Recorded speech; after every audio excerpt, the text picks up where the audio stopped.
taala anha bahwa Nabi Muhammad sallallahu alaihi wasallam di bulan Sya'ban itu adalah sosok yang sangat banyak melakukan puasa karena Allah Subhanahu wa taala, yakni puasa sunnah sebagaimana yang dikatakan oleh ibunda kita, ya, ibunda Aisyah radhiyallahu taala anha, Siddiqah, istri Nabi Muhammad sallallahu alaihi wasallam yang jujur, dan juga Al-Afifah yang suci, terlindungi dan terjaga dari perbuatan-perbuatan keji. Beliau mengatakan, "Lam arahu sa'iman min syahrin qad aktsaru min siyamihi min Sya'ban."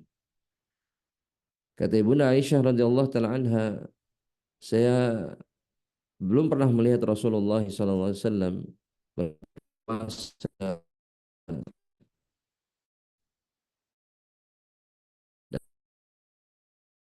satu bulan, ya, banyak dari puasanya di bulan Allah. Nabi Muhammad SAW yasumu Sya'ban illa qalila. Nabi Muhammad SAW itu berpuasa di bulan Sya'ban kecuali beberapa hari yang sedikit. Artinya beliau hampir satu bulan berpuasa di bulan Sya'ban. Sallam mempersiapkan dirinya sebaik mungkin sebelum hulul Ramadan, sebelum datangnya bulan Ramadan, dengan ibadah dan melakukan ibadah yang terpenting yaitu puasa, saum. Karena Allah menjadikan Ramadan sebagai bulan yang luar biasa itu dengan mewajibkan orang hamba Allah Subhanahu wa taala untuk berpuasa, hamba Allah Subhanahu wa taala yang beriman, kemudian semakin sempurna ketakwaannya kepada Allah Subhanahu wa taala.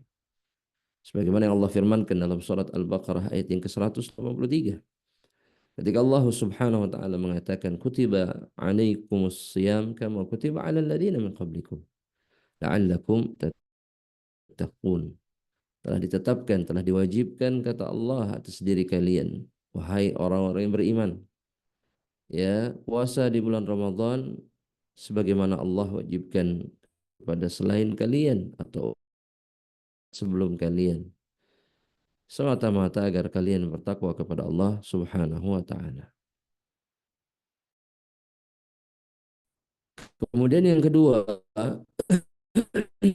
sebelum bulan Ramadan wasallam itu memberikan kabar gembira kepada para sahabatnya, ya, dan tuhayyi'uhum atau yuhayyi'uhum, ya, lil ijtihadi fih. Kemudian Nabi Muhammad SAW mempersiapkan para sahabat untuk bisa berjuang dan bersungguh-sungguh di dalamnya. Dan di antara isyarat perkara tersebut itu apa yang disebutkan oleh Rasulullah Sallallahu Alaihi Wasallam kepada para sahabatnya di malam pertama bulan Ramadan, sebagaimana yang diriwayatkan dalam hadis yang sahih diriwayatkan oleh Imam At-Tirmidzi rahimahullahu taala dalam sunannya, di mana Nabi Muhammad sallallahu alaihi wasallam mengatakan, ya, idza kana awwalu lailatin min syahri Ramadan, kata Nabi Muhammad sallallahu alaihi wasallam, jika datang malam pertama bulan Ramadan, sufidatis syayatin wa maradatul jin, maka syaitan-syaitan dan jin yang pembangkang, jin-jin yang memang sangat kuat godaannya kepada hamba-hamba Allah Subhanahu wa taala, itu diikat oleh Allah Subhanahu wa taala.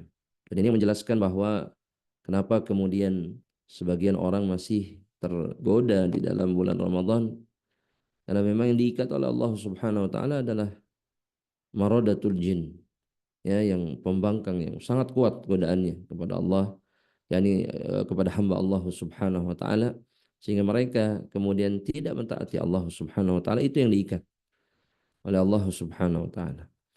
Wa ghuliqat abwabun nar falam yuftah minha bab. Dan kemudian Allah menutup pintu-pintu neraka dan tidak dibuka satu pintu pun. Wa futihat abwabul jannah falam yughlaq minha bab. Dan kemudian pintu-pintu surga dibuka oleh Allah Subhanahu wa taala dan tidak sama sekali ditutup satu pintu pun. Ya.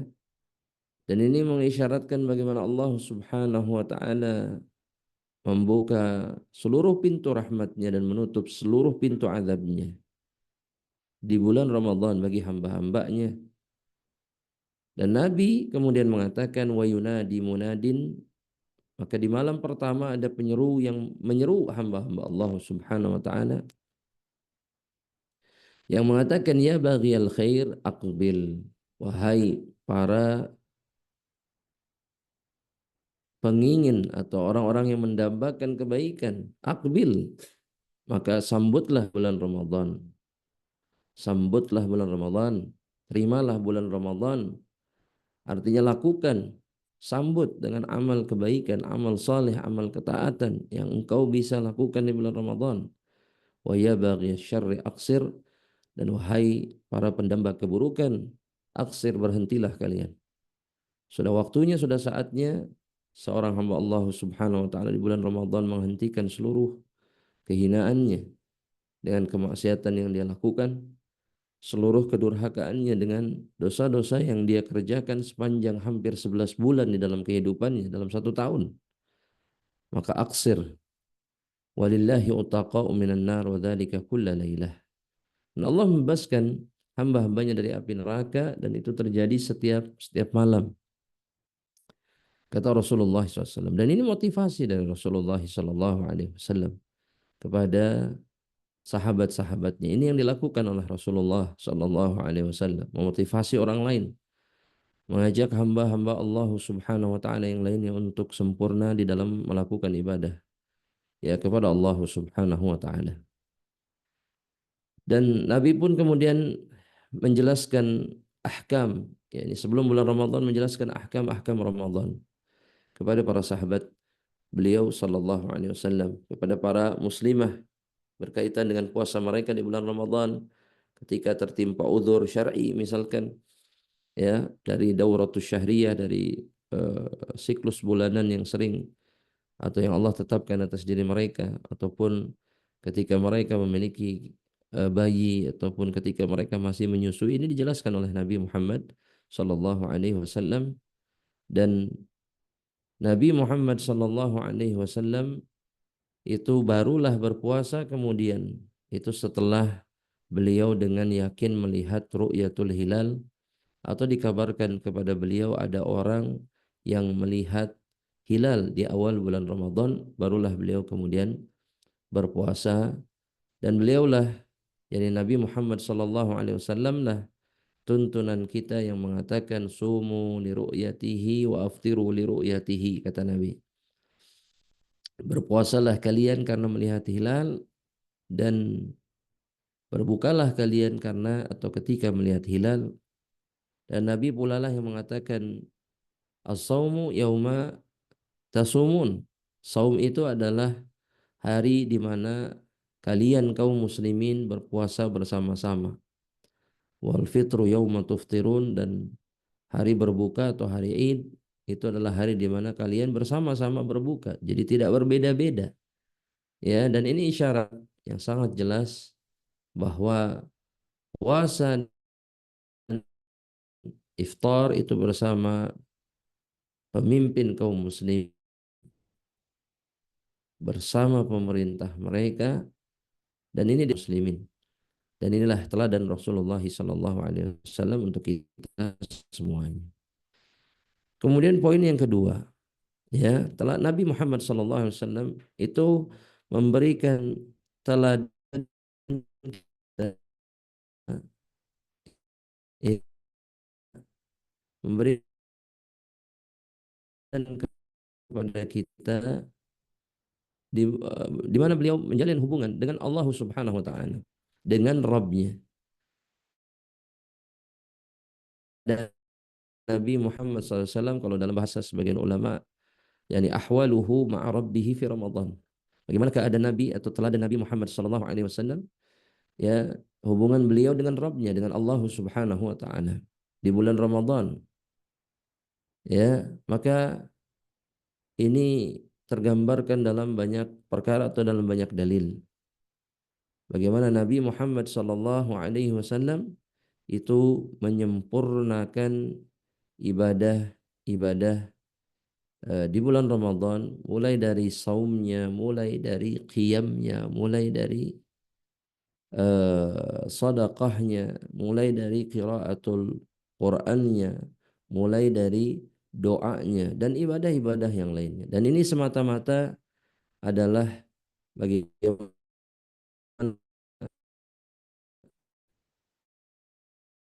beliau mengajari kita untuk menjaga khususnya di bulan Ramadan. Maka kita bisa perhatikan ahibati fillah, ya, keadaan atau teladan Rasul SAW di dalam puasa beliau. Kita sebutkan secara ringkas dan cepat insyaallah taala. Yang pertama, dimulai dari bagaimana Rasulullah SAW itu menyempurnakan sahurnya dan juga menyempurnakan iftarnya. Nabi Muhammad SAW, ya, di dalam sahur, atau Nabi Muhammad SAW ketika bersahur, beliau mengakhirkan sahurnya. Di dalam iftar beliau mentakjil, beliau menyegerakan iftarnya, ya. Dan bahkan Nabi Muhammad SAW itu mengatakan dalam satu hadis, la yazalun nas bi khairin ma ajjalul fitr. Seseorang itu akan senantiasa berada di atas kebaikan, ya, selama dia menyegerakan iftarnya, menyegerakan bukanya. Adapun di dalam sahur Rasulullah SAW mengatakan tasahharu fa inna fis sahuri barakah. Ya, sahurlah kalian karena di dalam sahur itu ada keberkahan dari Allah Subhanahu wa taala.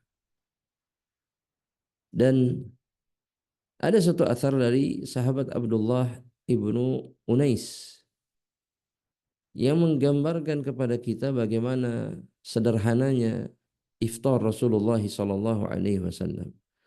Bahkan saking sederhana dan sedikitnya Abdullah ibnu Unais, ya, itu sampai malu untuk kemudian bergabung bersama Rasulullah sallallahu alaihi wasallam. Malu ini artinya tidak ingin menyakiti perasaan Rasulullah SAW.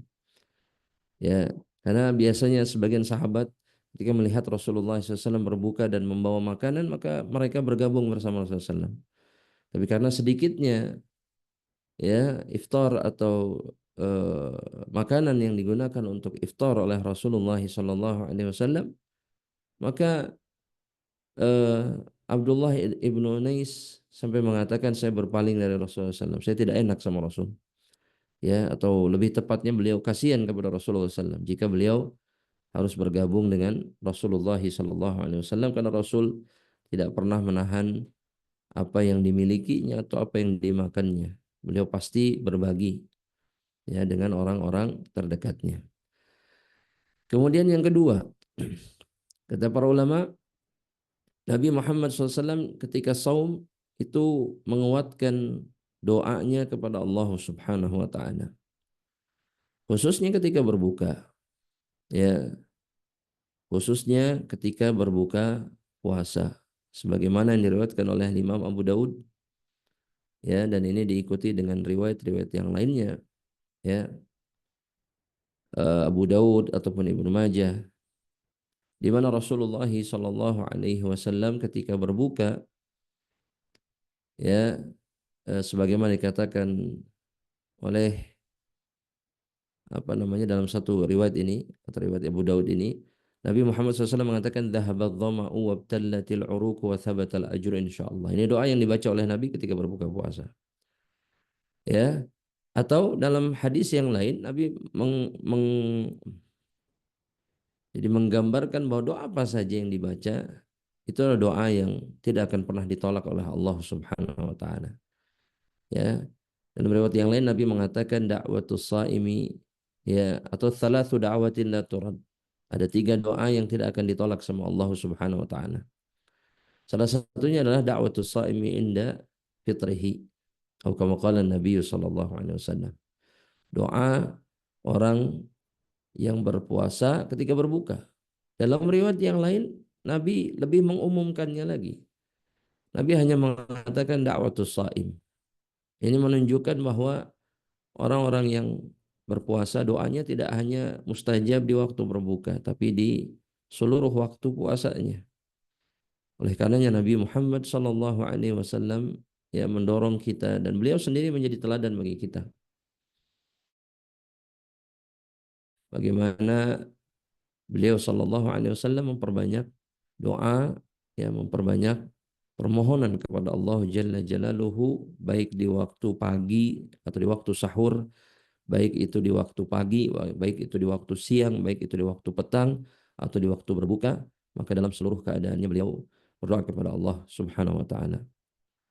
Begitu juga dengan kebiasaan beliau sallallahu alaihi wasallam memperbanyak siwak atau membersihkan mulutnya, ya, fi halis siyam, di dalam keadaan berpuasa, sebagaimana diriwayatkan, ya, dalam satu hadis yang diriwayatkan oleh Al-Imam At-Tirmidzi dan juga Al-Imam Ibnu Khuzaimah,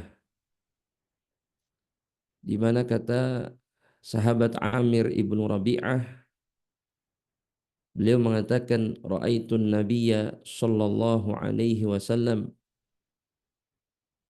aku melihat Nabi sallallahu alaihi wasallam, ma la uhsi yatasawwaku wa huwa shaimun, dalam momen yang begitu banyak, kata beliau, yang tidak bisa saya hitung saking banyaknya. Saya melihat beliau dalam banyak keadaan yang tidak bisa saya hitung karena saking banyaknya.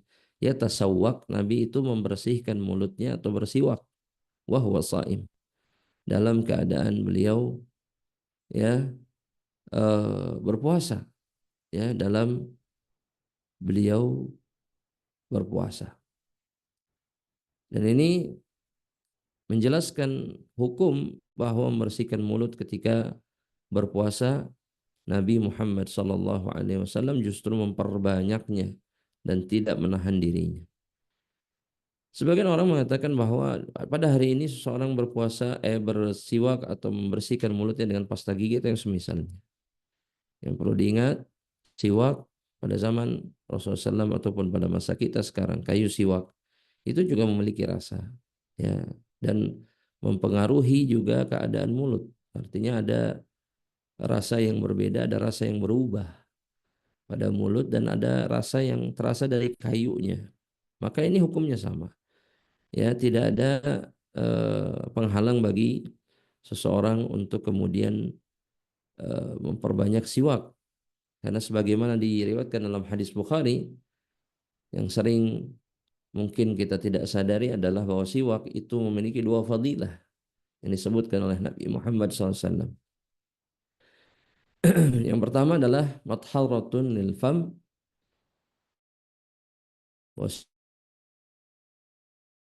itu membersihkan, mensucikan mulut. Dan yang kedua, siwak itu ridha Allah Subhanahu wa taala, khususnya di bulan Ramadan, adalah amal yang sangat besar. Karena kita lihat bagaimana Nabi Muhammad sallallahu alaihi wasallam itu kemudian telah memperbanyak siwak di bulan Ramadan atau di bulan Ramadan. Kemudian juga dari sisi salat atau qiyamnya Rasulullah sallallahu alaihi wasallam, kita melihat bagaimana Rasulullah SAW menghidupkan malam-malamnya dengan qiyamul lail. Ya, dan Nabi Muhammad sallallahu alaihi wasallam sebagaimana dikatakan oleh para ulama, lam yakun yazidu fi qiyamihi ala ihda asyrati rak'ah. Nabi Muhammad SAW itu qiyam lailnya itu tidak lebih dari 11 rakaat atau thalatha asyrata rakaah, atau 13 rakaat. Sebagaimana dikatakan oleh Bunda Aisyah radhiyallahu taala anha, dalam riwayat yang sahih,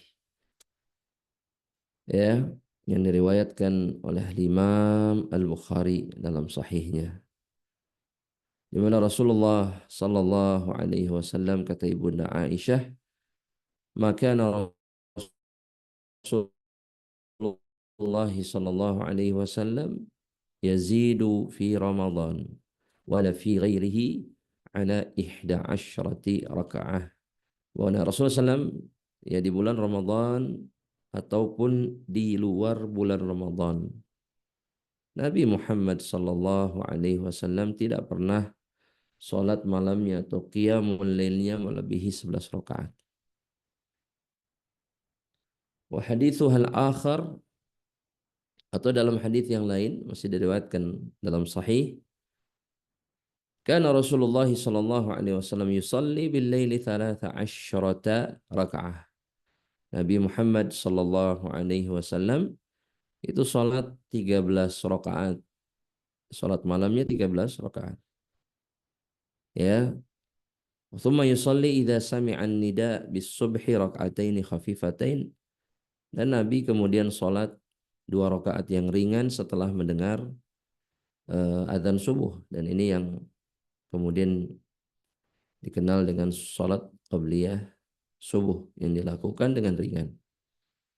Tapi syahidnya di sini bahwa Nabi Muhammad sallallahu alaihi wasallam itu tetap dan bahkan justru lebih bersemangat lagi untuk melakukan salat malam ya di bulan Ramadan, sebagaimana yang biasa beliau lakukan di malam-malam lainnya. Bahkan di malam-malam bulan Ramadan Nabi tidak hanya sekedar sholat, tapi Nabi menghidupkan malam-malamnya dengan membaca Al-Quran. Ini yang mengisyaratkan bahwa waktu yang lebih dimanfaatkan oleh Nabi Muhammad Sallallahu Alaihi Wasallam itu adalah berada di malam hari, di malam-malam bulan Ramadan.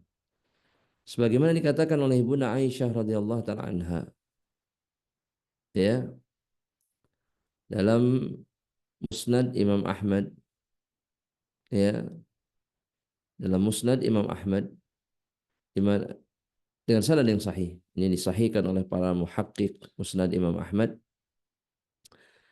Ibunda Aisyah mengatakan, la a'lamu Nabi Allah sallallahu alaihi wasallam qara'al Qur'ana kullahu fi lailatin wala qama lailatun hatta asbah wala sama syahran kamilan ghaira Ramadan. Ini hadis yang menjelaskan keadaan Rasul atau teladan Rasul di malam-malam bulan Ramadan. Ya, kata Ibunda Aisyah radhiyallahu taala anha, saya tidak tahu keadaan Nabi Muhammad sallallahu alaihi wasallam. Ya, saya tidak pernah mengetahui keadaan Nabi Muhammad SAW itu membaca Quran semuanya dalam satu malam, membaca Quran semuanya dalam satu malam, wala qama lailatan hatta asbah, atau salat semalaman sampai subuh, wala shoma syahran kamilan, atau sebulan penuh, ghaira Ramadan, selain Ramadan. Ya, jadi beliau sibuk dengan qiraatul Quran di malam hari, sibuk juga dengan qiyam, dan kemudian sebulan penuh beliau menghabiskan waktunya untuk berpuasa kepada Allah atau di jalan Allah Subhanahu wa taala. Atau sebagaimana disyaratkan dalam riwayat Bukhari dari Ibnu Abbas yang mengisyaratkan juga bahwa Nabi di malam hari bulan Ramadan beliau juga sibuk bukan hanya dengan qiyam tapi juga dengan membaca Al-Qur'an, karena kata Ibnu Abbas, kana Jibril alaihi salam yalhu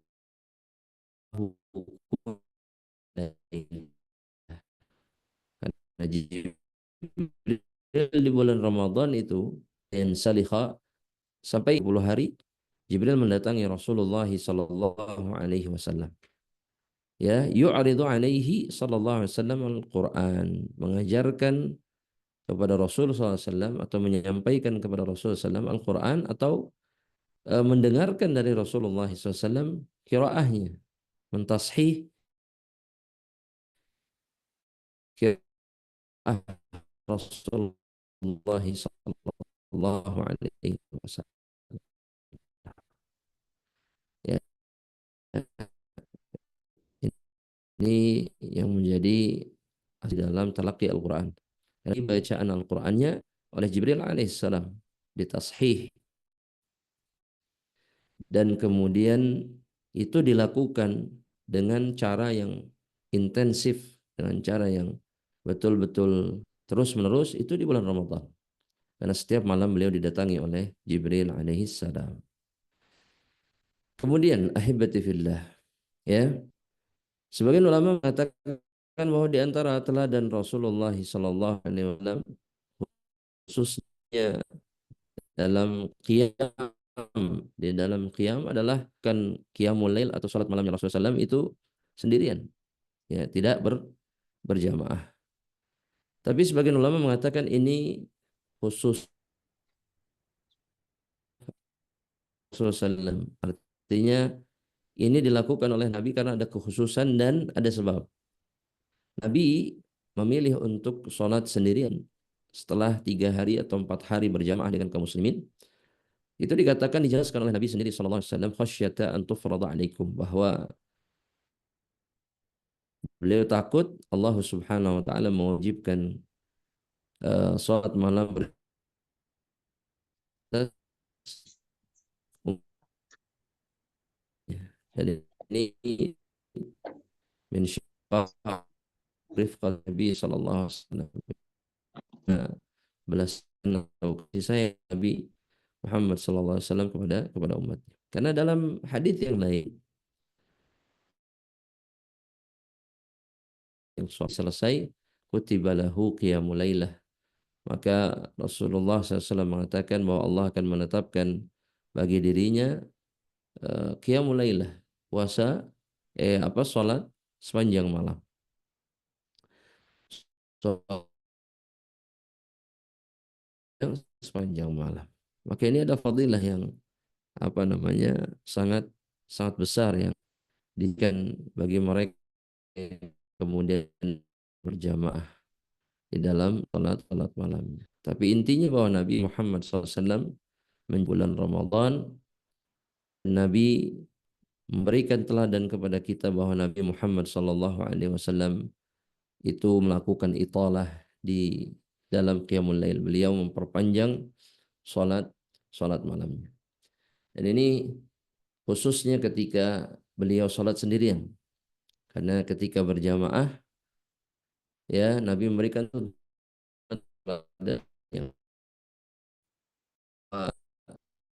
seorang imam dilarang untuk memperpanjang salatnya ketika di belakangnya ada dhaif, ada orang yang lemah, atau juga ada orang yang tua, ataupun dzul hajah, atau orang yang memiliki kebutuhan. Ahibati billah. Kemudian ahibati fillah, ya, Rasulullah sallallahu alaihi wasallam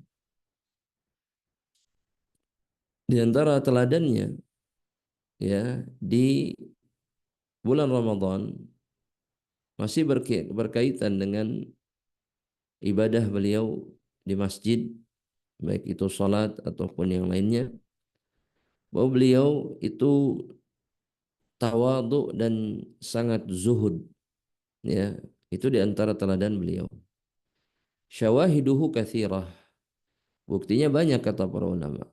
Yang pertama di antaranya sayalan ma'ul matari min saqfil masjidi ala musallah, ya, sallallahu alaihi wasallam, wa sujuduhu fi ma'in wa tin, bahwa Nabi Muhammad sallallahu alaihi wasallam membiarkan dirinya terbasahi oleh air hujan dari atap masjid, ya, ketika beliau di masjid, dan ketika beliau menempelkan wajahnya, ya, basah atau becek oleh air sehingga wajah beliau terpenuhi oleh tanah. Artinya beliau tidak merasa risih dengan perkara itu. Dan ini menunjukkan ketawaduan. Ya, ini menunjukkan ketawaduan dan ketidakpedulian beliau terhadap hal-hal yang seperti ini. Artinya bukan masalah bagi beliau. Ya terlihat kotor atau apa, kan sebetulnya tanah ini kan tidak najis. Ya, jadi kita harus pahami bahwa tanah ini tidak najis. Tapi sebagian orang begitu berlebihan ketika melihat seseorang mungkin bajunya terkena debu, terkena kotoran, kemudian menghukumi dia sebagai orang jorok atau yang semisalnya. Padahal Nabi Muhammad SAW sholat dalam keadaannya bajunya basah, kemudian terkotori oleh tanah di masjid. Karena pada saat itu Masjid Rasulullah SAW tidak dialasi oleh apapun. Ya, selain mungkin jika ada alas pun, alasnya adalah hasir. Hasir ini adalah tikar yang terbuat dari pelep atau daun-daun kurma. Dan Qiyamul Lail Rasulullah SAW dilakukan di atas hasir. Ya. Nabi tidak memilih alas khusus, bawa sejadah khusus misalkan dari Mekah, atau kalau sekarang orang seperti itu yang tebal-tebal, yang warna-warni atau yang semisalnya. Seakan itu di antara bentuk ta'zim ya terhadap ibadah di malam-malam bulan Ramadan. Sedangkan Nabi Muhammad SAW itu hanya sholat di atas hasir. Ya, dan ini menunjukkan kesederhanaan Rasulullah SAW di bulan Ramadan. Nabi justru zuhud dan kemudian betul-betul terlihat sangat tawadhu. Dan yang lebih banyak dilakukan oleh Nabi kemudian, dan ini teladan beliau yang berikutnya, alih-alih sibuk dengan penampilan, beliau lebih memperbanyak kebaikan dan amal saleh, khususnya kebaikan kepada makhluk-makhluk Allah Subhanahu wa taala yang lainnya. Ini yang disebut dengan al-ihsan. Ya, al-iktsaru minal ihsan. Ya, Nabi memperbanyak ihsan kepada makhluk-makhluk Allah Subhanahu wa taala. Baik itu dengan perbuatan beliau yang disebut dengan a'malul bir, jadi perbuatan baik dengan anggota tubuh ya terhadap makhluk Allah yang lainnya, itu yang disebut dengan albir.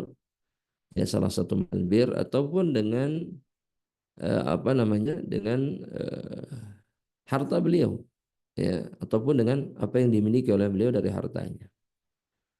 Dan ini terisyaratkan ahibati fillah dalam hadis sahih riwayat Imam Bukhari dari Ibnu Abbas.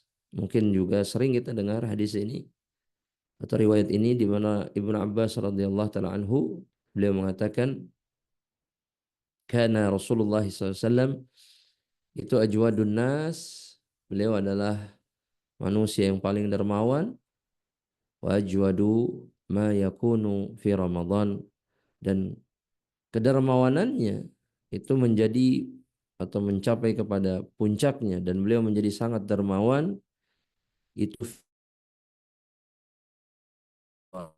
hina yalqahu Jibril, di hari-hari beliau dijumpai oleh Jibril salam, ya. Dan Jibril mendatangi Rasulullah SAW itu setiap malam. Jadi khususnya di malam hari Nabi itu sangat sangat sangat sangat sangat dermawan, ya. Meskipun bukan berarti di siang hari, tapi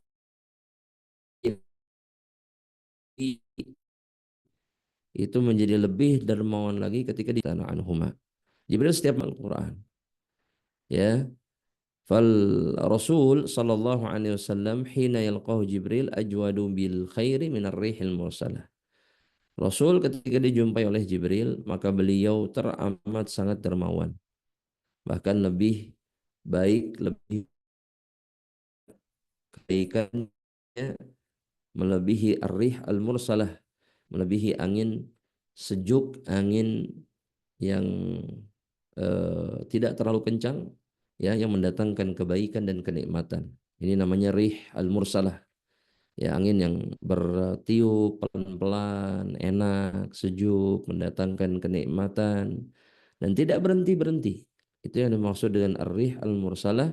Serupakan oleh Ibnu Abbas untuk menunjukkan bagaimana baiknya Nabi Muhammad SAW dan bagaimana beliau mendatangkan kebaikan atau memberikan kebaikan, kenikmatan kepada makhluk Allah Subhanahu wa taala yang lain, sebagaimana ar-rih al-mursalah juga seperti itu keadaannya. Ya, dan ini gambaran bagaimana Rasulullah Sallallahu Alaihi Wasallam ya itu sangat baik dan lebih baik lagi di bulan Ramadan. Bahkan di antara teladan Nabi Muhammad Sallallahu Alaihi Wasallam pun para ulama mengatakan bahwa beliau di bulan Ramadan beliau tetap berjihad di bulan Ramadan, tetap berjihad di bulan Ramadan. Ya, bulan Ramadan bukan bulan yang mengharuskan kita kemudian beristirahat dan tidak melakukan perjuangan berat, ya.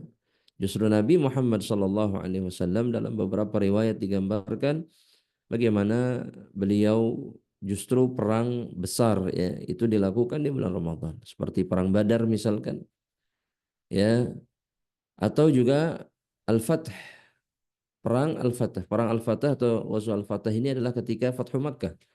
Itu juga Nabi datang untuk berperang dengan orang-orang kota Makkah, meskipun akhirnya kota Makkah ditaklukkan tanpa peperangan.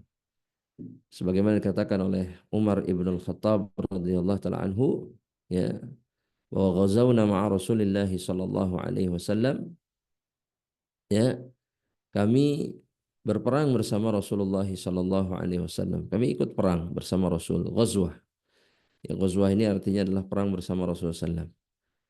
Ini diriwayatkan Imam At-Tirmidzi rahimallahu taala dalam sunannya. Ghazawna ma'a Rasulillah sallallahu alaihi wasallam fi Ramadan ghazwatain. Kami berperang bersama Rasulullah sallallahu di bulan Ramadan dengan dua peperangan. Yang pertama Yauma Badar, hari Badar, ya, di tahun kedua, wal Fathi, dan Ghazwatul Fath di tahun ke-8 setelah hijrah Nabi Muhammad SAW. Dan Umar mengatakan fa'aftarna fihima, dan kami berbuka di dua peperangan itu, artinya kami tidak berpuasa. Meskipun, ya, di antara tuntunan Nabi ini tambahan faidah bahwa di antara tuntunan Nabi ketika melakukan perjalanan, mau baik itu peperangan atau yang selainnya, maka Nabi terkadang berbuka dan terkadang tetap berpuasa. Ini juga harus jadi catatan bagi semua dari kita, karena sebagian orang hari ini meyakini bahwa ketika safar atau semisalnya itu wajib buka. Sedangkan Nabi Muhammad SAW dan juga sebagian sahabatnya dalam beberapa riwayat terkadang berbuka dan terkadang beliau tetap berpuasa selama tidak ada masyakkah di dalamnya, selama tidak ada perkara yang memberatkan di dalamnya. Betul, rukhsah yang diberikan oleh Allah Subhanahu wa taala itu sangat diharapkan untuk diambil, tapi Nabi adalah sebaik-baiknya tuntunan bagi kita. Terkadang Nabi Muhammad SAW tidak mengambil rukhsah itu. Jadi silahkan bagi yang ingin berbuka, tapi juga kita tidak bisa kemudian menganggap keliru orang-orang yang kemudian memilih tetap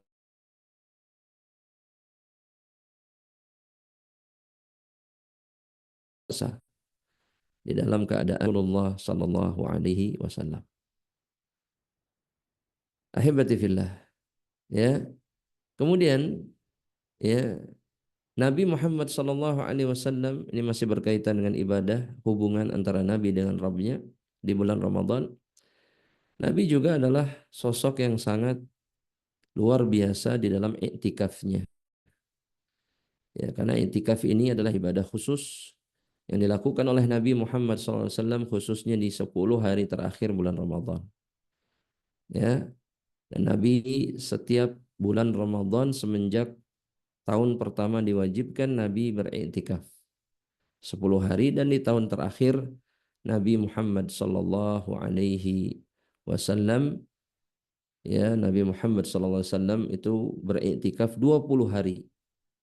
Di tahun terakhir dari kehidupannya beliau iktikaf 20 hari.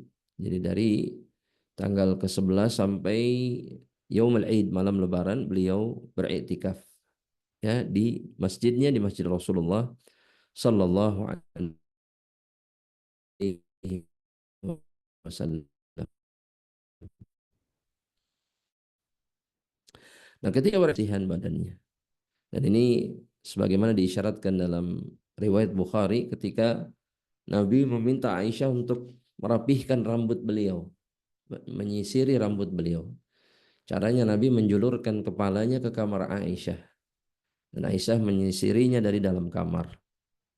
Ya, jadi Nabi tidak masuk ke kamar Aisyah, tapi Nabi menjulurkan kepalanya, mengeluarkan kepalanya dan meminta Aisyah untuk merapihkan rambutnya. Jadi tetap mengurusi keadaan penampilannya. Sederhana tapi baik. Ya, Nabi itu tawadhu, zuhud, ya, tidak berlebihan. Karena dalam satu riwayat disebutkan bahwa Rasulullah SAW itu melarang an kathir minal arfah. Ya, Nabi itu melarang umatnya untuk terlalu banyak berdandan, ya, atau terlalu banyak misalkan mengurusi penampilannya, tapi Nabi mengurusi penampilannya. Artinya bukan sesuatu yang seperti dilakukan sebagian orang, ya, menyisir saja bisa ribuan kali dalam satu hari mungkin, ya, ataupun melihat kaca terus misalkan. Ini tidak diajarkan oleh Nabi Muhammad SAW. Dan Nabi tetap menjaga penampilannya tapi dengan kewajaran. Nabi menyisiri rambutnya itu hanya 2 atau 3 hari sekali.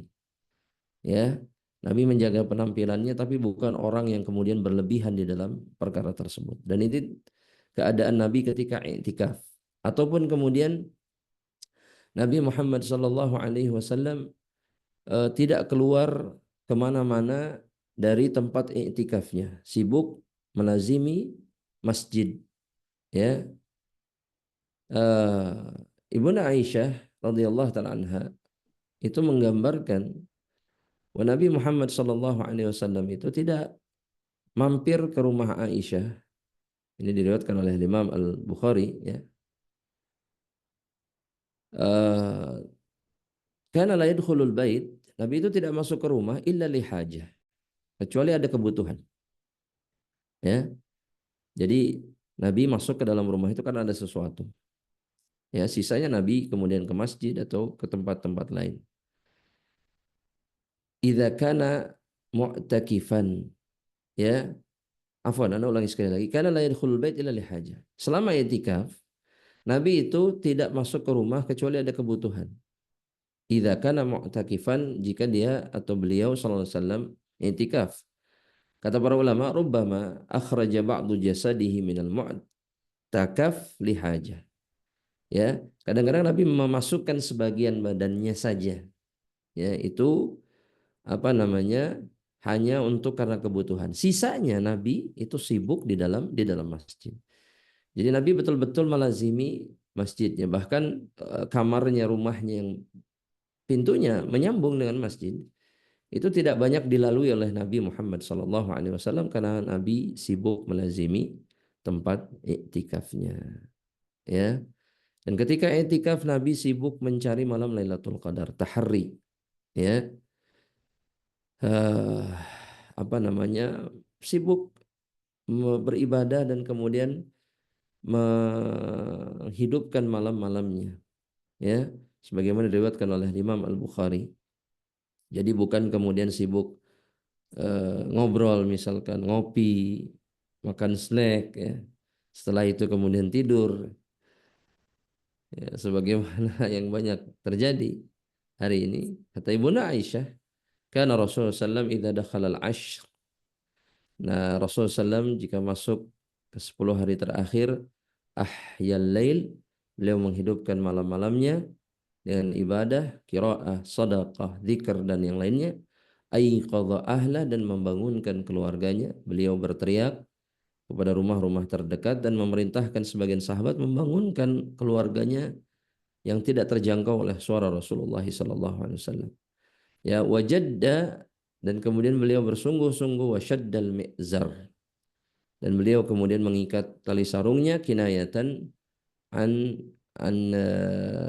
bu'di an ahlihi, itu sebagai kinayah atau perumpamaan jauhnya beliau dari keluarganya, dari berhubungan dengan keluarganya.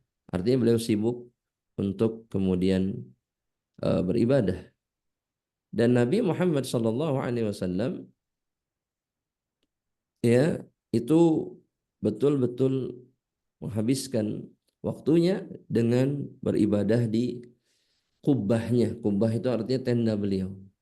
Ya, ini yang beliau lakukan di malam-malam iktikaf ya di bulan Ramadan.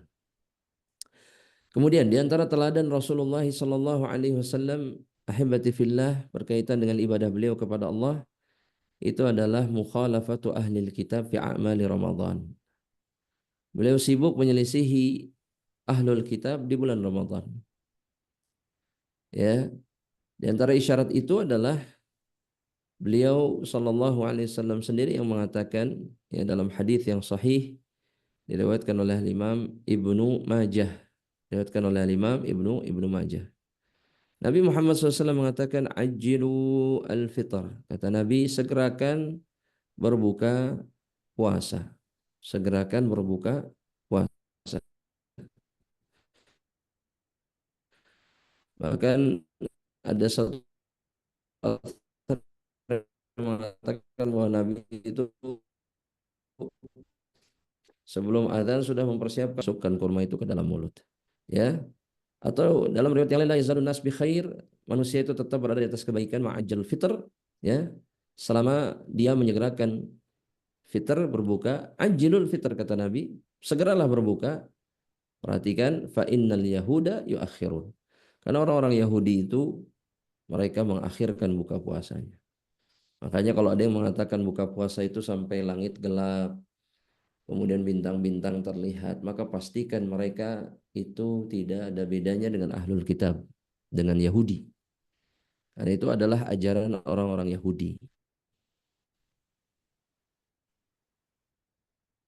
Ya, jadi jangan pernah kemudian karena justru Nabi memerintahkan kita untuk menyelisihi apa namanya orang-orang Yahudi di bulan Ramadan. Kemudian poin yang ketiga, ya berkenaan tentang teladan Rasulullah SAW di bulan Ramadan. Itu adalah bagaimana tuntunan dan teladan beliau bersama istri-istri beliau. Ya, dan ini perkara yang sering dilupakan oleh kebanyakan kaum muslimin.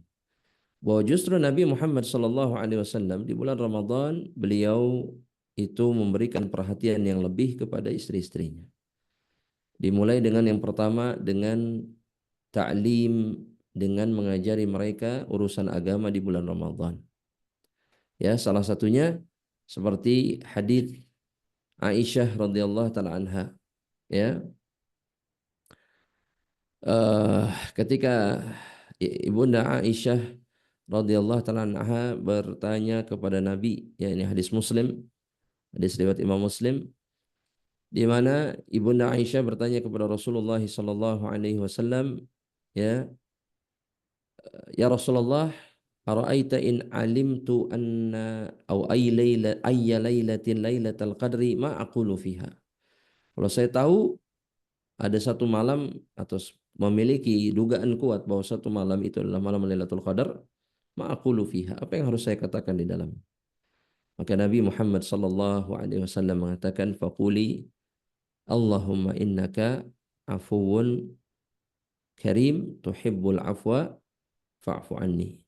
Ya, ini membuktikan bahwa Nabi Muhammad SAW memberikan perhatian kepada yang menjadi pertanyaan atau menjadi ketidaktahuan istri beliau radhiyallahu taala anhunna ajma'in. Atau kemudian ya uh, beliau mengajak istri-istrinya ya untuk ikut berjamaah bersama Rasulullah SAW. Ya, ini pun dilakukan oleh Rasulullah SAW di bulan Ramadan.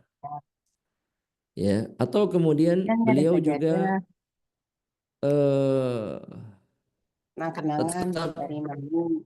tetap mohon maaf tetap intim bersama istri-istrinya Motor di ya di mana? hari-hari Ramadan selain 10 hari terakhir, ya, karena di 10 hari terakhir sebagaimana yang dikatakan ya tadi dalam riwayat Aisyah bahwa 10 hari terakhir beliau itu mengikat tali sarungnya. Ini mengisyaratkan kata Ibnu Hajar di malam-malam yang lainnya Nabi tidak melakukan itu. Artinya Nabi tetap bermuasyarah bersama istri-istrinya seperti sebagaimana biasanya. Karena Nabi Muhammad SAW itu adalah laki-laki yang sangat punya keintiman dengan istri-istri beliau. kecuali di 10 hari terakhir bulan Ramadan. Atau kemudian Nabi Muhammad SAW itu sering ya mengecup istri-istrinya atau mencium istri-istrinya termasuk di bulan Ramadan. Ya, ini dilakukan Nabi Muhammad SAW ya, dan ini diriwayatkan dalam hadis riwayat Imam Muslim. Nabi Muhammad SAW itu yuqalu fi syahri shaum, sebagaimana disebutkan oleh Ibu Aisyah. Karena Rasulullah SAW yuqabbilu fi syahri shaum. Nabi Muhammad atau Rasulullah SAW itu mencium istrinya di bulan Ramadan. Tetap mencium istrinya. Dalam riwayat Muslim yang lainnya, ya, Ibu Aisyah ditanya oleh sahabat yang lain, akan Rasulullah SAW yubashiru wa huwa sha'im. Apakah Rasulullah SAW itu mencium istrinya dalam keadaan berpuasa? Kata Ibu Aisyah, "Na'am. Walakinnahu amlakakum li'irbihi." Kan tetapi kata Ibu Aisyah, ingat Rasulullah sallallahu alaihi wasallam itu adalah orang yang paling bisa menjaga dan menguasai kemaluannya. Ya, jadi beliau melakukan itu dalam keadaan beliau tidak terbangkitkan syahwatnya. Ya, dan ini boleh dilakukan oleh siapapun selama dia bisa menjaga keadaan syahwatnya, khususnya ketika dia sedang berpuasa. Ya, dan juga Nabi Muhammad sallallahu alaihi wasallam ya eh, itu senantiasa mengunjungi istri-istrinya. Ya, masih tetap mengunjungi istri-istrinya, dan ketika beliau i'tikaf, beliau membiarkan dan artinya beliau menyambut ya istri-istrinya yang mendatangi diri beliau ya di masjid. Meskipun beliau sedang i'tikaf, beliau menerima kunjungan dari istri-istri beliau. Ya, seperti Sofiyah misalkan, seperti Zainab misalkan. Ya, dan ini menunjukkan bagaimana Nabi Muhammad SAW itu masih tetap memperhatikan istri istri beliau ya di dalam keadaan bulan Ramadan. Dan mungkin ini yang terakhir ya ahibati fillah, Nabi Muhammad SAW itu keadaannya di bulan Ramadan, beliau menjadi teladan bagi kita di dalam hubungannya bersama umat beliau, ya, di mana Nabi Muhammad SAW itu masih tetap memberikan ta'lim, memberikan irsyad, petunjuk-petunjuk kepada ya umat beliau, kepada para sahabat pada saat itu radhiyallahu taala anhum ajmain. Ya, dengan disyaratkan dalam beberapa riwayat ya, ini dikatakan oleh para ulama bahwa Rasulullah sallallahu alaihi wasallam salah satunya misalkan ya diriwayatkan oleh Al-Imam Abu Daud ya, disahihkan oleh Syekh Muhammad Nasiruddin Al-Albani rahimallahu taala, di mana dalam riwayat ini sebagaimana dikatakan oleh sahabat yang mulia Abdullah Shaddad ibn Aus ya, anna Rasulullah SAW ata ala rajulin bibaki wa huwa yahtajim wa huwa akhidhun biyadi li thamani asyrati khalat min Ramadan faqal aftar al-hajim wal mahjum. Rasulullah SAW itu pernah ya mendatangi seorang di Baki ya, dan dia bersama diriku. Rasulullah SAW datang bersama Syaddad bin Aus. Ini pada tanggal 18 Ramadan kata beliau. Di mana ketika melihat itu Rasulullah SAW mengatakan aftaral hajimu wal mahjum. Ya, telah berbuka orang yang membekam dan yang dibekam. Ya, ini membuktikan Nabi tidak meninggalkan umatnya dan tidak membiarkan umatnya berada di atas kekeliruan. dan masih memberikan petunjuk kepada mereka, ya. Ataupun kemudian, ya,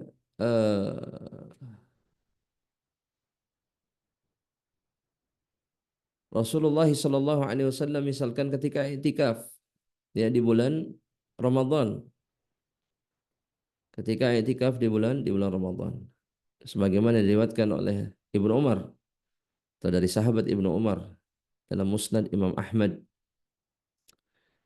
di mana Rasulullah SAW disebutkan i'takafa an-Nabi sallallahu alaihi wasallam fil ashril awakhir min Ramadan, beliau 10 hari terakhir Ramadan i'tikaf, fattukhidha lahu fihi baitun min sa'af, kemudian dibuatkan semacam tenda, ya, dari dedaunan.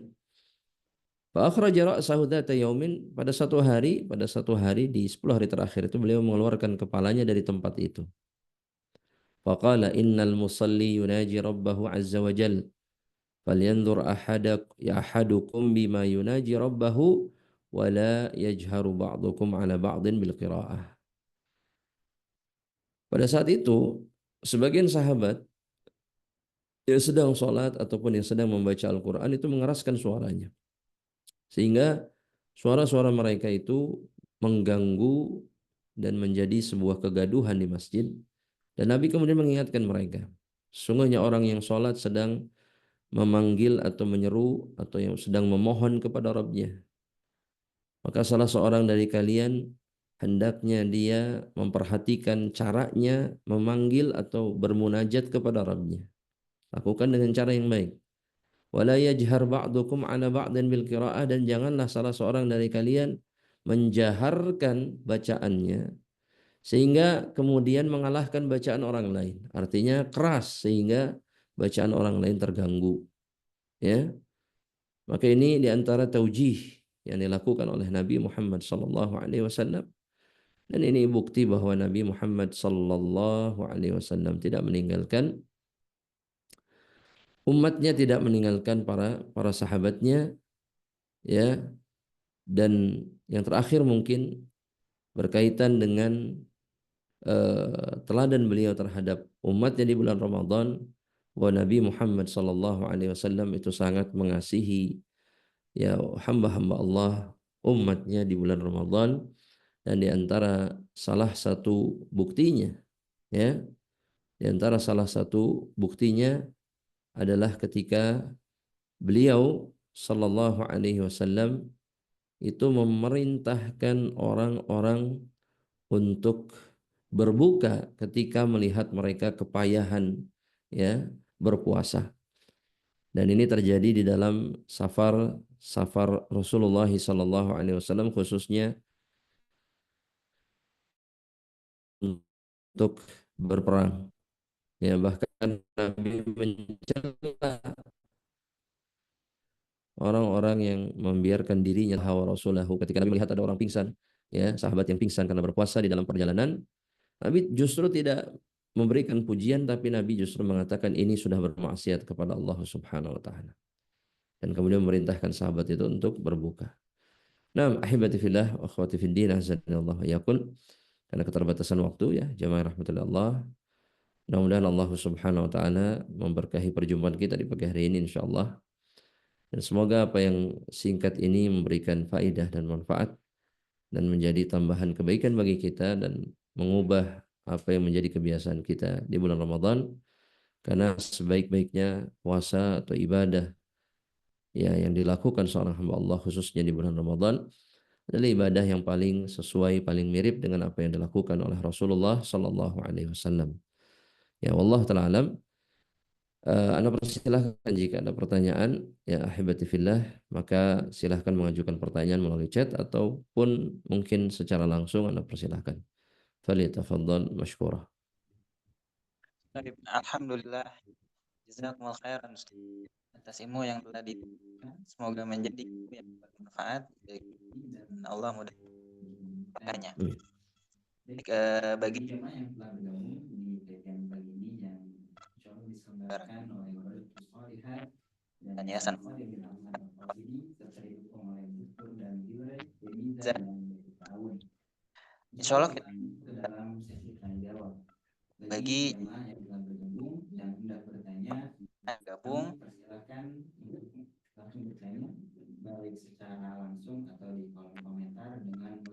cara atau di kolom.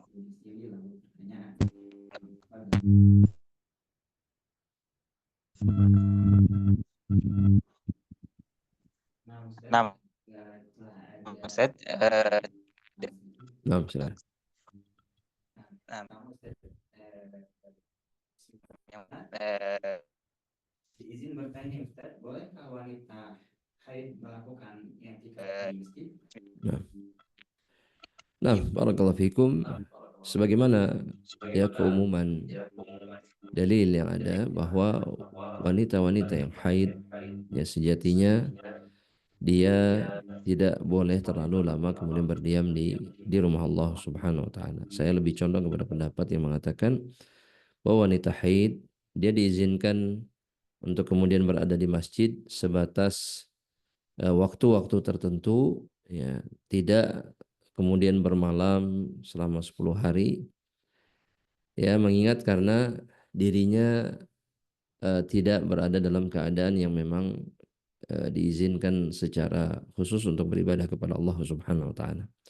Bukan berarti dia tidak boleh kemudian melakukan ibadah yang bisa dilakukan selain oleh wanita haid seperti berzikir atau yang semisalnya. Tapi untuk i'tikaf, ya, saya lebih menyarankan bahwa wanita-wanita yang haid berada di dalam rumahnya dan kemudian beribadah semampu yang bisa dia lakukan sesuai dengan keadaannya. Dan insya Allah ini akan mencukupkan keadaan dirinya. Karena sejatinya sekali lagi, tempat yang terbaik bagi seorang wanita untuk beribadah khususnya di 10 malam terakhir adalah rumah-rumah mereka. Meskipun Rasulullah SAW mengizinkan para wanita untuk i'tikaf, ataupun ini dicontohkan oleh istri-istri Rasulullah SAW, khususnya setelah Rasulullah SAW tidak ada, ya, boleh, ya, ini diizinkan. Tapi tidak ada khilaf bahwa berada di rumah jauh lebih baik bagi wanita-wanita muslimah. Ya, fokuslah ibadah, silahkan beribadah di rumah. Insya Allah bisa jadi ini mendatangkan fadilah, keutamaan, pahala yang jauh lebih besar insya Allah bagi seorang muslimah. Terlebih jika keadaan seorang muslimah itu berada dalam keadaan sedang tidak suci atau sedang haid. Wallahu taala alam bishawab. Nah.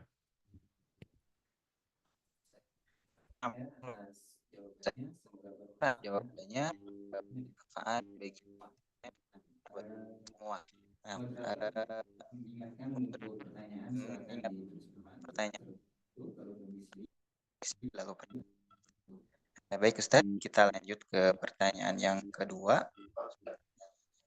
Bismillah, Assalamualaikum. Izin bertanya, apakah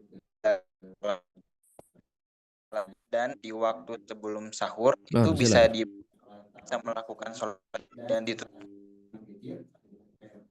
Nah, jika seseorang belum melakukan sholat tarawih setelah isya, dia bisa kemudian sholat tahajud, ya, diakhiri dengan witir.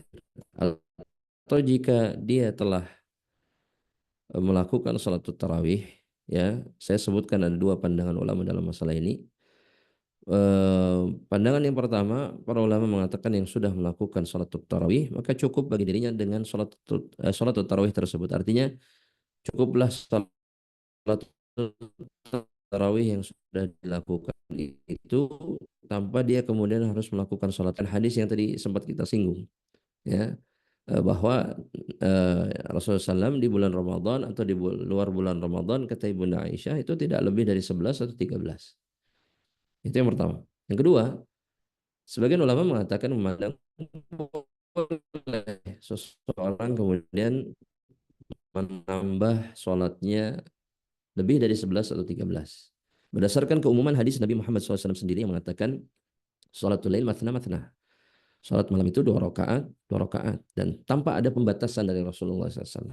Ya, jadi kalau seseorang menambah terus 2 rakaat, 2 rakaat, 2 rakaat, 2 rakaat, 2 rakaat, ini jaiz, ini boleh. Tidak ada masalah. Sehingga mereka membolehkan kemudian seseorang yang sudah tarawih untuk tahajud. Nah, caranya adalah kemudian tidak mengulang witir 2 kali dalam satu malam. Ya, itu bisa dilakukan dengan cara yang pertama, ya kalau sudah witir di sholat tarawih, maka sholat lagi tanpa witir lagi. Jadi tinggal sholat 2 rakaat, 2 rakaat, 2 rakaat, 2 rakaat tanpa diakhiri dengan witir. Karena sudah witir sebelumnya, ini jaiz, ini boleh dilakukan. Atau sebagian ulama mengatakan witir yang pertama digenapkan. Sehingga melakukan jadi sebelum tahajud, sholat 1 rakaat untuk menggenapkan sholat witir sebelumnya. Baru setelah itu sholat 2 rakaat, 2 rakaat, 2 rakaat dan diakhiri dengan witir, maka ini pun jaiz, ini pun boleh. Ya, silahkan memilih cara yang mana saja.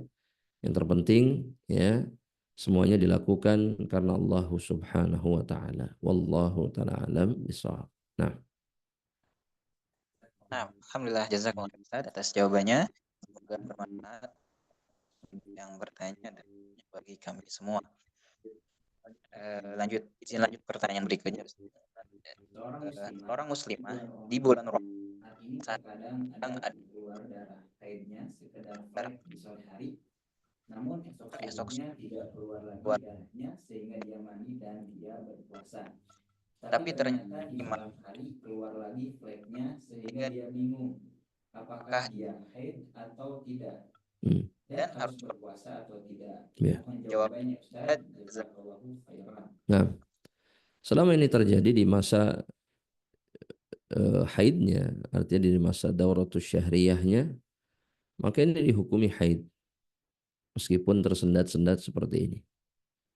Kalau memang ini yang menjadi kebiasaannya, maka ini dihukumi keadaan haid meskipun darahnya tidak terus-menerus keluar sampai berakhirnya masa haid.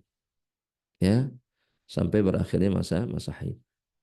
Ini yang dikatakan, difatwakan oleh para ulama, sehingga wallahu ta'ala alam, wanita yang seperti ini tetaplah tidak berpuasa dan tidak sholat sampai datang masa sucinya.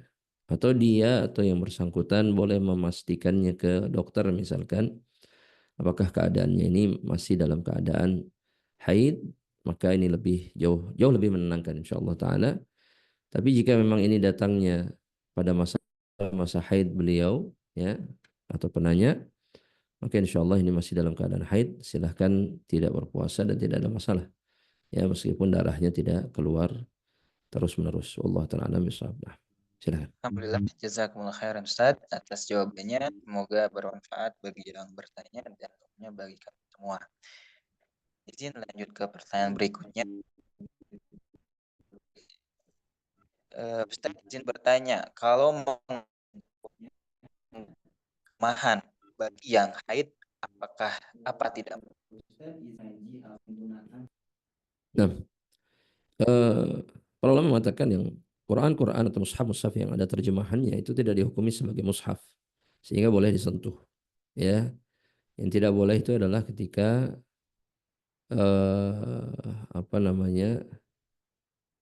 ketika mushaf yang disentuh adalah mushaf tanpa terjemahan, ya, yang tidak ada terjemahan atau mushaf biasa. Ini yang dalam pendapat jumhur kebanyakan ulama, ya, itu dia terlarang wanita haid untuk menyentuh mushaf. Nah, ini pendapat yang saya condong kepadanya, dan yang paling aman jika ingin kemudian membaca mushaf itu boleh seorang wanita kemudian melapisi tangannya atau mengalasi tangannya dengan kain sehingga tangannya tidak menyentuh langsung, maka ini diperbolehkan insyaallah ta'ala. Ya, atau dia membaca dari mushaf yang digital, itu pun boleh, meskipun memang membaca dari mushaf langsung jauh lebih afdal. Membaca dari mushaf langsung lebih afdal. Allah ta'ala alam, semoga Allah mudahkan. Atau kalau dia penghafal Al-Quran, cukup dari hafalannya. Tapi sekali lagi memang ada kebiasaan atau sunnah dari Rasulullah SAW ataupun para salafus soleh, meskipun mereka hafal Al-Quran, mereka tetap baca dari mushaf di bulan Ramadan. Karena ada fadilah keutamaan dari situ, di situ, ya, ada fadilah membaca langsung Al-Quran, ya, itu memiliki kekhususan atau keutamaan. Karena itu pun tuntunan Rasulullah SAW. Allah ta'ala alam bishawab. Nah, silakan. Alhamdulillah Ustaz jazakumullah khair atas jawabannya. Semoga bermanfaat bagi yang bertanya dan bagi kami semua. Sebelum Pertanyaan, moderator ingatkan kembali bagi yang bertanya silakan sebutkan nama dulu, juga domisilinya dari mana. Dan jangan lupa, insya Allah jangan lupa untuk hadir kembali di kajian siang nanti di pukul 1 diisi oleh Ustazah Halidah Huda Hafizahullah Ta'ala dengan tema menyiapkan hati dan menguatkan iman di bulan Ramadan. Kita lanjut kembali kepada pertanyaan berikutnya. Assalamualaikum. Izin bertanya, Ustaz, apakah usi dari puasa dengan catatan orang tersebut membutuhkan seminggu sekali? Terima kasih, Ustaz. Nah, Allah Ta'ala alam, ini termasuk perkara yang tidak membatalkan puasa. Ya, karena tidak ada nutrisi yang masuk ke dalam badan. Sejatinya transfusi darah ini adalah sesuatu yang tidak mengubah keadaan rasa lapar atau yang semisalnya. Lebih tepatnya ini hanya menguatkan tubuh yang kekurangan darah. Ya, oleh karenanya para ulama, ini termasuk masalah kontemporer, masalah yang belum pernah ada sebelumnya, dan para ulama menghukumi ini sebagai perkara yang jaiz karena tidak dihukumi sebagai perkara yang menghilangkan dahaga ataupun menghilangkan rasa lapar. Ya, ini berbeda dengan infus yang menjadi pengganti makanan bagi orang-orang yang sedang sakit. Wallahu ta'ala alam bishawab. Alhamdulillah atas jawabannya. Semoga bermanfaat bagi yang bertanya dan tentunya bagi kami semua. Lanjut ke pertanyaannya. Ustaz, izin Ibu anak usia 70 tahun. sudah ngurusin anak-anak, hanya tinggal berdua dengan suami. Ibu anak ambis itikaf di masjid selama 10 hari tidak pulang. sementara suaminya itikaf tapi pulang. Jadi malam hari aja. Apa benar begitu? Apakah boleh begitu? Nah, jika diizinkan oleh suaminya maka jais. Tapi wanita yang seperti ini kehilangan banyak fadilah. Nah, perlu kita ingat itikaf di 10 hari terakhir Ramadan. Sedangkan melayani, mengurusi, memuliakan suami itu hukumnya wajib. Jadi meninggalkan perkara yang wajib untuk perkara yang sunnah muakkadah ini tidak tepat, tidak benar. Ya, maka saran saya, jika keadaannya seperti ini, jika suaminya juga itikaf 10 hari di masjid, ini jauh lebih baik. Namun jika tidak, berada di rumah bersama suami, insya Allah itu menjadi amalan yang jauh lebih baik daripada itikafnya selama 10 hari tidak keluar masjid di akhir bulan Ramadan. Ini diingatkan oleh para ulama, ya, bahwa para wanita yang mengerjakan pekerjaan rumah tangganya, menghabiskan waktunya untuk melayani suami dan keluarganya di bulan Ramadan, bisa jadi beliau-beliau pahalanya jauh lebih besar dibandingkan para wanita yang kemudian sibuk menghabiskan waktunya untuk membaca Al-Quran atau yang semisalnya. Karena beliau-beliau mengatakan, karena apa yang dilakukan para ibu rumah tangga ini adalah perkara yang wajib atas diri mereka. Dan pahalanya jauh lebih besar dibandingkan amalan-amalan sunnah. Jadi sekali lagi, jangan pernah menganggap yang wajib atau jangan pernah menganggap yang sunnah meskipun muakkadah itu jauh lebih baik daripada yang wajib. Karena ada fenomena seperti itu. Jadi mendahulukan yang sunnah di atas yang wajib. Ini keliru. Ya. Nah, adapun jika kemudian bisa melakukan yang sunnah muakkadah tanpa menyia-nyiakan yang wajib, ini alhamdulillah, dzalika fadlullah yu'tihi man yasha. Ini keutamaan dari Allah yang Allah berikan kepada seseorang. Tapi kalau diharuskan memilih, maka pilihlah yang wajib. Ya, maka saran saya meskipun sudah sepuh, ya, maka menemani suami itu jauh lebih afdal dibandingkan i'tikaf selama 10 hari di bulan Ramadan di masjid. Wallahu ta'ala alam bishawab. Alhamdulillah, syukur Ustaz atas jawabannya. Semoga bermanfaat bagi ya bagi semua. Alhamdulillah karena setelah jam 11 ya, insya Allah kajian akan di akhir mungkin satu pertanyaan lagi Ustaz ya, izin. Bismillah. Ustaz izin bertanya, jika kita memiliki hutang puasa karena menyusui, tapi hutang puasanya belum lunas saat datang Ramadan selanjutnya, dan qadarullah belum ada rezeki untuk bayar fidyah sebanyak hutang puasa yang lalu, makanya baiknya bagaimana Ustaz? Tidak apakah kalau hanya Nah, yang lebih jika mampu mengqadha maka qadha jauh lebih baik. Ya. Karena perintah asalnya adalah mengqadha puasa yang ditinggalkan. Jika tidak bisa berfidyah dan mampu mengqadha maka mengqadha jauh lebih baik. Insyaallah taala. Ya, jadi apakah ketika tidak bisa fidyah apakah qadha saja? Justru qadha yang didahulukan, qadha yang didahulukan. Fidyah baru dilakukan bagi mereka-mereka yang kemudian kesulitan untuk bisa mengqadha puasa atau bahkan tidak mungkin untuk mengqadha puasa. Adapun bagi yang mampu untuk mengqadha puasa maka qadha jauh lebih baik insyaallah taala. Wallahu taala alam bisawab. Mungkin itu pertanyaan terakhir. Nah, alhamdulillah Ustaz, jazakumullah khair atas jawabannya. Insya Allah kita akhiri pagi ini. Ucapkan terima kasih kepada para jemaah yang telah bergabung dan tentunya untuk Ustaz atas ilmu dan waktunya. Semoga Allah mudahkan segala urusan Ustaz dan kita semua. amin. Rasa dari acara kembali jazakumullah kepada para sponsor yang telah mendukung terselenggaranya kajian pagi ini, Caranya Direktur dan Dirjen Devisa serta Baitul Ta'awun.